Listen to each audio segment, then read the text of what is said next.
makalipas ang ilang buwan ay makakapagtalaba din. Na para bagang talabang-talaba na ako.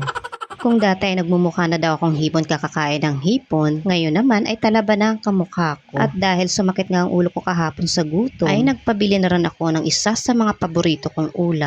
Marami akong paboritong ulam na halos sila din lang ang laman ng tiyan ko. Si Jowa lang ang pinapunta ko sa palengke ngayong araw. Gusto niya pa nga sanang isama ako. Sweet yarn na kahit sa palengke magkakasama. Napatanghali na kami gumising ngayon kahit tinamad na ako pumunta sa palengke. Na kahit anong pilit niya, hindi talaga ako sumama. Pero tingnan nyo naman itong isang ito. Ang daming itlog, sayang. Kung ibinalik lang sana ito sa dagat, ay makakapag-produce pa sana ito ng 10 kilong alimasag. Pero hayaan na nga, kung ibinalik ito sa dagat, edi wala akong may uulam ngayon. Bali 3 piraso lang ang pinabili ko kay Jowa. At medyo malaki-laki nga sila. Ang uulamin lang muna namin ngayon ay ang talaba. Kaya gumagawa na ako nitong sausawan. Huwag naman natin sabay-sabay kainin lahat at nga na naman tayo pag walang ulam. Gantong maaarte pa mga sikmura natin, di bali na magutuman kesa kumain ng mga pagkain hindi gusto.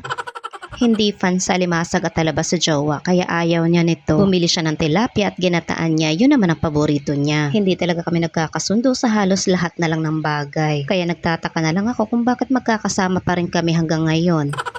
Ang pagkain ng talaba ay dito ko na lang niya natutunan. Never ako nakatikim ng talaba sa probinsya namin kahit isang beses. Kakapanood ko nga ng reels ay marami ako nakikita na kumakain ng fresh talaba. Kaya natakam ako at tinry ko. Habang gumawa ako ng sausawan ay ini-steam ko na rin ang alimasa. Nung unang try hindi ko siya ganun kanagustuhan. Para kasing matabang na hindi ko may explain yung lasa. Kaya gumawa ako ng masarap na sausawan. Katagalan nga hinahanap-hanap ko na siya. Dati fresh ang kinakain ko nito. Pero struggles real talaga sa pagbubukas. Minsan pa nga ay nasusugatan ng kamay ko. Kaya ngayon ay pinakukuluan ko na siya para mabilis nang buksan dahil nakabuka na nga naman. Pero meron pa rin talagang talabang matitigas ang ulo. Lutong-luto na pero saradong-sarado pa rin ang shell. Mga talabang conservative type ayaw bumuka. Pero kahit pinakuluan ko na yan ay nasugatan pa rin ako kanina. The serve.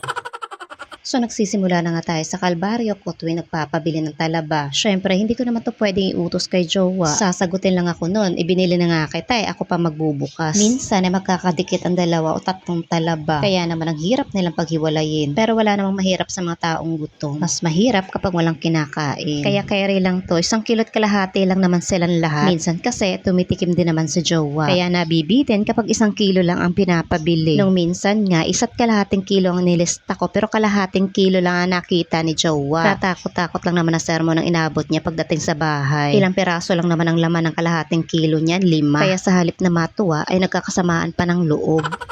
Habang nagpupumukpok nga ako dyan ay nasa likod ko si Jowa. Gusto niya na rin kasi magluto ng ulam niya at gutom na raw siya. Okupado ko ang buong kusina at walang pwede mang istorbo sa akin. Kaya naghintay na lang siya kung kailan ako matapos.